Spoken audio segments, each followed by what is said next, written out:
Welcome to day 16 of this fitness challenge I'm doing with my very good friend, Rik Stevens. So, morning, Rik. Tell me, what have you got in store for me today? Oh, good morning. Day 16 already. It goes quick, doesn't it? It does. Well, let's just catch up where you are and see what we need to change and tweak. So how's the little jaunt around the park going? It's going good. It's going good. I did overdo it though on I think it was on Friday. Uh, I just did too much exercise with I think the wrong shoes on. So I've made a mental note to myself to go out and get some better shoes that are going to absorb those impacts a bit more, because I kind of did it with walking shoes on, and I would think it was too hard. It jolted too much on my body. But even as I'm feeling, a little muscular pain, etc., I'm still doing stuff. Particularly the stretches, I'm finding them really useful. And I say that because, practically speaking, for example, when I go to touch my toes now, I can do it a lot quicker than I could before, and that's only after 16. Probably less than that. It's only after a week or so.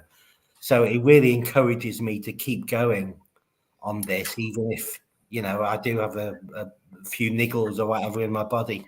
Yeah. We had an extra meeting on another group in the week, didn't we? And you'd already done some exercise, but you said, I really feel stiff. So we just spent another 20 minutes just on stretching. And that's a really good point, that once you start doing fitness, you're going to stiffen up a bit anyways, do muscles repairing, but also generally, if you haven't got an active lifestyle, if you've sat down most of your life at a desk and in office, go sit in a car, you lose that flexibility. So it is a very important thing, just daily mobile life.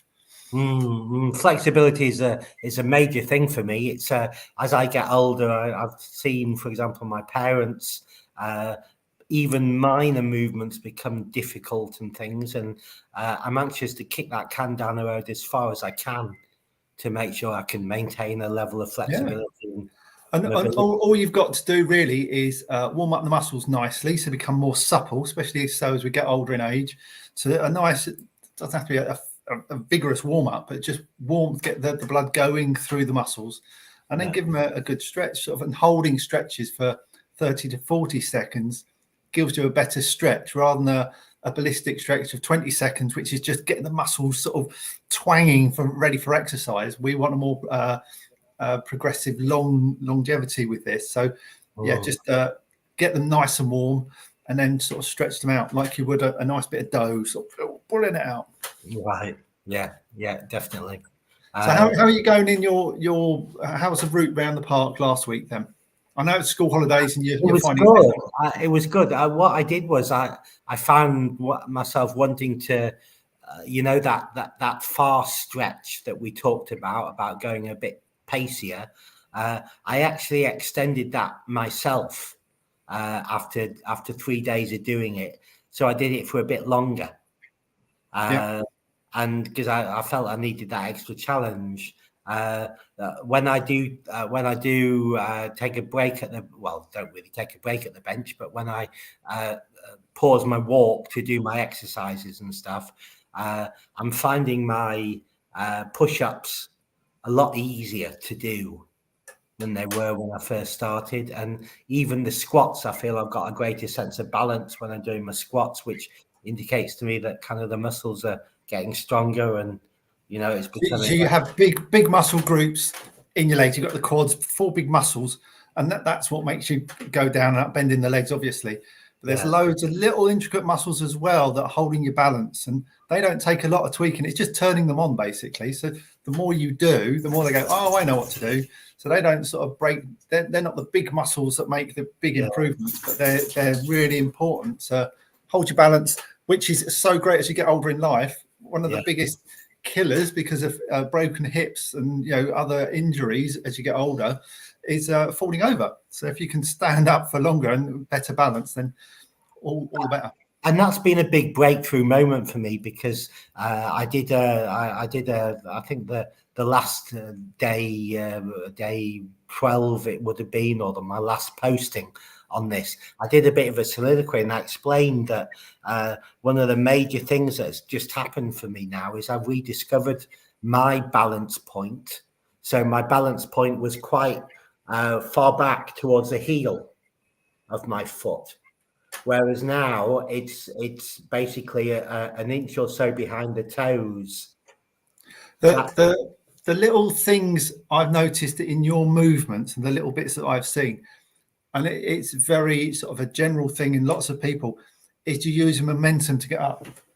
Get the dog in the way. So if you're getting up, you're like, whoom, and then you start moving. Yeah. Whereas what you should try and be doing is engage everything first and just stand up. So, and that goes with everything. So when you're walking, the momentum of swinging your leg, it becomes the easiest option. Whereas now we're focusing on proper exercising each big muscle group. Yeah. Then they become more efficient at what they're doing. So you're relying less on the big dag, get up, right, like that. You can just push straight up, because you've got the muscles to do it, and the little muscles as well to help you do it. Yeah, well, I can see that happening. I don't think that can happen quite yet now. I'm maybe too habitually used to doing the motivate forward and swing yourself up kind of thing. Normally with a groan as well as I do it. But that's it. You hit 50 and you get the dad groan, and you perfect it over the years. I'm very good at it. I'm very good at it, I must tell you. So yeah, I'm really pleased with my progress, and I'm happy to, more than happy to, I want to carry on and get to the next level. In fact, very interestingly, my neighbour from just down the road, he says, we were just chatting on Sunday, and he said he'd signed up with a client to run a 5K, and he needs to start exercising, and he doesn't do anything at the moment. And I'm thinking I might go to him and say, well, listen, if you want to start with someone, then why don't we do it together? That might be a good next step, because I think he only wants to start in a couple of weeks, so that'll be perfect. Yeah, because just that motivation. I go running with someone a couple of times a week, and it's just that. Are we going to go tomorrow? Yeah, we'll get one of us will be going. Yeah, we'll go tomorrow. So it gets you out, and then when you're there, time goes quicker because you're talking and chatting. But then you also when you get to your bench, you'll count their 10 press ups and he'll count yours, and you'll sort of do, because someone's watching, you just perform that little bit better. So it's benefits all round. Yeah. So I'm going to chat to Paul and see if he fancies doing that. I'm not sure I can quite see myself chatting as I run, but you'll get there. I'll get there eventually. Yeah, that's right. I think I'll save my breath. You have your points. The next conversation is going to be over there, so you've got to get there quickly. Yeah. So on your sort of route around the park, how long is the quicker leg? Because we would sort of imagine a football pitch just for other people. So you've gone 1, 2, 3, but then the fourth leg you're going to speed up. So how long is that fourth leg you do? Oh, I should have timed it. I can give you a rough sense of timing. It's probably about